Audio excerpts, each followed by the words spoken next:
मैं सोच रही हूँ सजेशन बॉक्स में एक लेटर डाल दूं। उसमें क्या लिखोगी? हमें इस ट्रेनर की जरूरत नहीं है। या अच्छी हिंदी किसकी है? वो क्या है ना, मैंने इंग्लिश मीडियम में पढ़ाई की है, इसलिए हिंदी अच्छी तरह से लिखना नहीं जानती। अजीता को हिंदी अच्छी तरह से आती है, इसने 10th स्टैंडर्ड तक हिंदी मीडियम में ही तो पढ़ाई की है। ये लो तुम लिखो। तुम्हें लिखना है कि हमारा ट्रेनर हमें ट्रेनिंग देने के लायक बिल्कुल भी नहीं है। और तुम ये बात कैसे प्रूव करोगी? वो एक बहुत ही छोटी जाति का इंसान है। ऐसा नहीं है कि हम ये बात नहीं जानते। वो हमें ट्रेनिंग बिल्कुल भी नहीं दे सकता। हमें कुछ न कुछ करके उसे यहाँ से भगाना ही होगा। मुझे नहीं लगता ऐसे लोगों के साथ हमारा उठना बैठना ठीक है। कितना अजीब सा लगता है। तुम्हें क्या लगता है मैं जो कह रही हूँ वो गलत है? हमें उसे यहाँ से भगाना ही होगा।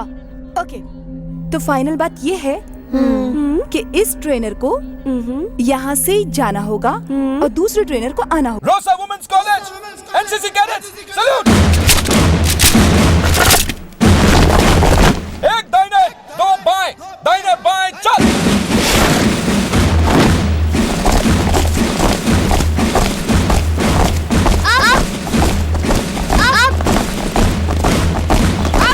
भारत देश हमारा राष्ट्र है। भारत देश हमारा राष्ट्र है। हमें भारत के हर निवासी की रक्षा करनी चाहिए। हमें भारत के हर निवासी की रक्षा करनी चाहिए। हम भारत की रक्षा के लिए अपने प्राणों की आहुति तक दे देंगे। हम भारत की रक्षा के लिए अपने प्राणों की आहुति तक दे देंगे। परेड में चिकलेट्स खाने के लिए सीनियर ऑफिसर कल्पना को पनिशमेंट देता हूँ। डक वॉक करो 3 round, sir 4 round, sir 5 round. Parade में हंसने के लिए साजन अजीता और सुशीला को 3 राउंड की सजा देता हूँ। सर बीच में बोलने के लिए साजन सुशीला को 4 राउंड देता हूँ। शर्ट का बटन खुला है इसलिए साजन तुलसी को 5 राउंड लेने होंगे। नेम बैच उल्टा लगा इसलिए कैडेट अंडर ऑफिसर जेनिफर को 5 राउंड। Sir 6 round. बाएं चलेगा, बाएं मुड़, मर्जी से तेज चल।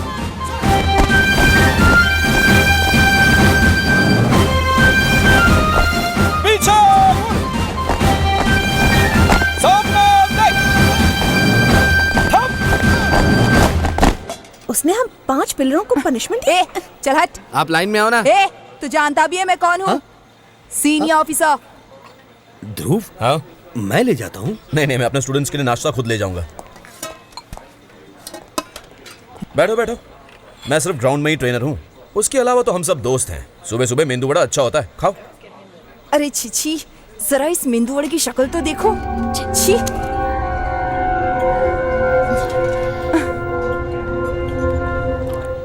उसकी शक्ल देखी, वड़े की तरह हो गई। वड़ा नहीं, सड़ा हुआ वड़ा कहो।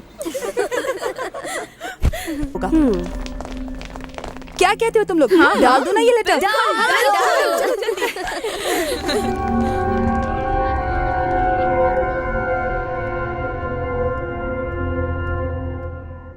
ध्रुव, अगर मुझे और कंप्लेन मिली तो तुम्हारे खिलाफ सख्त एक्शन लिया जाएगा। ना ये कैप ना ये यूनिफॉर्म पहनने के लायक रहोगे। तुम लोग ध्यान से सुनो, ये जिस जगह से आया है वहां सब लोग जंगलियों की तरह व्यवहार करते हैं। ध्रुव, तुम बाहर जाओ। सुनो, बाहर जाते समय कॉफी बोल देना मेरे लिए। Okay sir. हाँ, बैठो। ये ऑफिसर थोड़ा सख्त जरूर है, पर यहां काफी दिनों से काम कर रहा है हमारे साथ। हम सभी ऑफिसर्स जंगल के बारे में इतना नहीं जानते जितना कि ये जानता है। अच्छी तरह परिचित है ये। गर्ल्स, तुम लोगों से जितना हो सके उतने जंगली पेड़ों को आज शाम तक काटना है। यही आज की ट्रेनिंग है। हमने सोचा गन के साथ ट्रेनिंग होगी, उसके बदले ये क्या पकड़ा दिया? ये सब विदेशी बीज है जो हमारे देश में फैल रहे हैं। हमें अपने देशवासियों को इससे बचाना है, समझे? वो हमारी जमीन और हमारे खेतों को नष्ट कर रहे हैं। बहुत मुश्किल है इनको खत्म करना, लेकिन करना तो पड़ेगा ही। हम एनसीसी की ट्रेनिंग के लिए आए हैं, ना कि इस जंगल में खेती करने या फिर बीज उगाने के लिए। तुम लोगों ने राष्ट्र को बचाने की शपथ ली थी ना? हाँ सर। ये एक कृषि देश है। खेत और किसान की देखभाल किए बिना तुम इसे सुपर पावर नहीं बना सकते। खेत और जमीन के बारे में जानकर हम क्या करेंगे? उपजाऊ जमीन में मिलावट करोगे तो फिर ऐसी जमीन से क्या उम्मीद की जा सकती है? जब हम अनउपजाऊ बीज बोएंगे तो हमारी जमीन बंजर ही रह जाएगी और उसमें कुछ भी नहीं उगेगा। एक बंजर जमीन ठीक वैसी ही है जैसे एक बांझ औरत। हम खेतों में बनावटी खाद डालते हैं ये सोचकर कि ज्यादा पैदावार होगी, लेकिन उससे नुकसान ही होता है। सस्ते कीटनाशक से खेत बंजर हो जाते हैं। धान हमारा राष्ट्रीय अनाज है, शायद ये तुम्हें पता नहीं। इसका मरना हमारे लिए हमारी मौत के समान है। पेड़ काटो। सर, अजीता कांटों की झाड़ी में फंस गई है।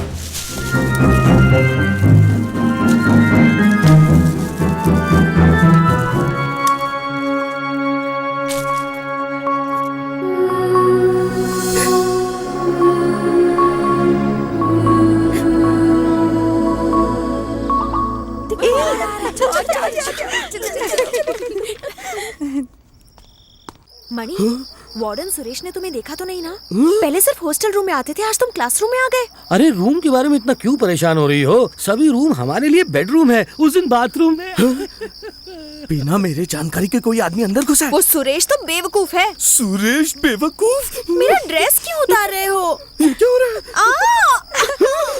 अरे बाप रे! और ये तो बच्चे की आवाज आ रही है। तुमने तो तुरंत ही बच्चा पैदा कर दिया, इतनी जल्दी, क्या बात है? इतनी जल्दी पैदा कैसे हो गया? ये तो ऐसा है जैसे कोरियर से किसी ने पार्सल किया हो। आहा, मिमिक्री। इतनी अच्छी मिमिक्री की, लेकिन कितनी बेशर्म है। छे!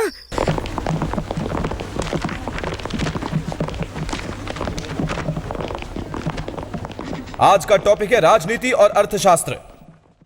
क्या आप लोग जानते हैं, पुराने जमाने के लोग अपनी जरूरत की चीजों के लिए चीजों की अदला बदली किया करते थे, कमोडिटी टू कमोडिटी। इसका मतलब वो शक्कर की अदला बदली करते थे नमक के लिए, और मिर्च की अदला बदली करते थे चावल या चने के लिए। यह अदला बदली बहुत ही मुश्किल थी, इसलिए पैसा माध्यम बना। वो पैसों के लिए चीजों की अदला बदली करने लगे, और जरूरत पड़ने पर वो चीजों के लिए पैसा देने लगे। Commodity to money to commodity. अपनी जरूरतों के कारण वो लोग अदला बदली करने लगे, लेकिन पैसे का रोल बदल गया। उसके बाद कुछ लोग पैसों के बदले चीजों को जमा करने लगे, और फिर उन चीजों की मांग बढ़ने पर उन्हीं को दुगने पैसे पर बेचना शुरू कर दिया, यानी कि money to commodity to money. इसी तरह से बहुत सा पैसा, मतलब कि वो जमा हुआ पैसा, हमारे समाज पर शासन करने लगा, और यहां से एक नया तरीका शुरू हुआ मजदूरों से मालिकों तक का, जो आज तक चलता आ रहा है। एक्सक्यूज मी सर, मेरे पापा भी एक बड़े बिजनेसमैन हैं। उन्होंने पैसा, नाम, शोहरत बड़ी आसानी से कमा लिया है सर। बिना मेहनत के कुछ भी बदला नहीं जा सकता। ये टेबल बना है मेहनत से, ये चौक पीस भी मेहनत से बना है। अगर ये टेबल में से मेहनत निकाल दे तो ये सिर्फ एक लकड़ी का टुकड़ा है, और अगर इस चौक पीस में से मेहनत निकाल दे तो ये सिर्फ चूना ही रह जाएगा। अगर इस बिल्डिंग में से मेहनत निकाल दी जाए तो सिर्फ ईंट और सीमेंट रह जाएगा, और अगर ईंट से मेहनत निकाल दी जाए तो सिर्फ मिट्टी ही रह जाएगी। पूरा संसार मेहनत की वजह से ही बदला है, लेकिन जिन्होंने इस काम में खून, पसीना और आंसू बहाए हैं, उन लोगों को कुछ नहीं मिला। पैसा उन्हीं के पास आया जिन्होंने कभी मेहनत नहीं की और ऐशो आराम की जिंदगी जी। हमें इसकी वजह का पता लगा के इसे खत्म कर देना चाहिए। इसीलिए आप लोगों को मैं पॉलिटिक्स और इकोनॉमिक्स पढ़ा रहा हूं। इकोनॉमिक्स के विशेषज्ञों ने इसी पर खोज की है। एडम स्मिथ, रिकार्डो, और उनके बाद कार्ल मार्क्स ने ही इसे अच्छी तरह समझाया। हम इन सारे राइटर्स और पॉलिटिक्स के बारे में जानकर क्या करेंगे सर? वो पढ़ाइए जो एनसीसी में पढ़ाया जाता है, वो पढ़ाइए जिससे हम हमारे देश को बचा सकें। तुम सिर्फ गन्स और युद्ध की रणनीति को जानकर ही देश को नहीं बचा सकते। देश जनता का है जो बहुत मेहनत करती है। पॉलिटिक्स और इकोनॉमिक्स को जाने बिना तुम देश की राष्ट्रीयता, भाषा, संस्कृति, साहित्य को नहीं बचा सकते। पॉलिटिक्स हमारे लिए जरूरी नहीं है, इसका भाषण कहीं और देना, क्लासरूम में नहीं। चलो, तुम लोग नहीं आओगे क्या? सर सही पढ़ा रहे हैं, हम लोग नहीं आएंगे। गर्ल्स प्लीज मेरी बात तो सुनो। कल्पना। ध्रुव, मैंने तुम्हें फिजिकल एजुकेशन देने को कहा था, और तुम हो कि मेंटल एजुकेशन दे रहे हो। गणित में कितना मिला था तुम्हें? 80% सर। तुम्हें? 89% सर। और तुम्हें? 89 सर। साइंस में कितने मिले थे? 73% सर। मुझे 86% मिला था सर। आदिवासी कहीं का। पढ़ाई में ये सभी तुमसे ज्यादा होशियार हैं। ये मत सोचना कि तुम इनके गुरु बन जाओगे। ये कह रहे हैं कि इनको दूसरा ट्रेनर चाहिए।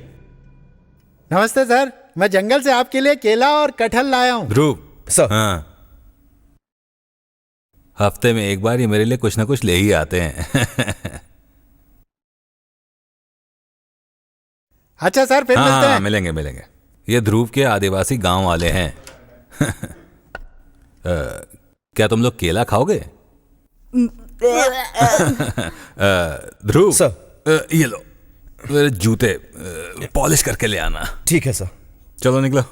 हे, वहीं मत रुकना, जल्दी आना। Okay sir. हाँ।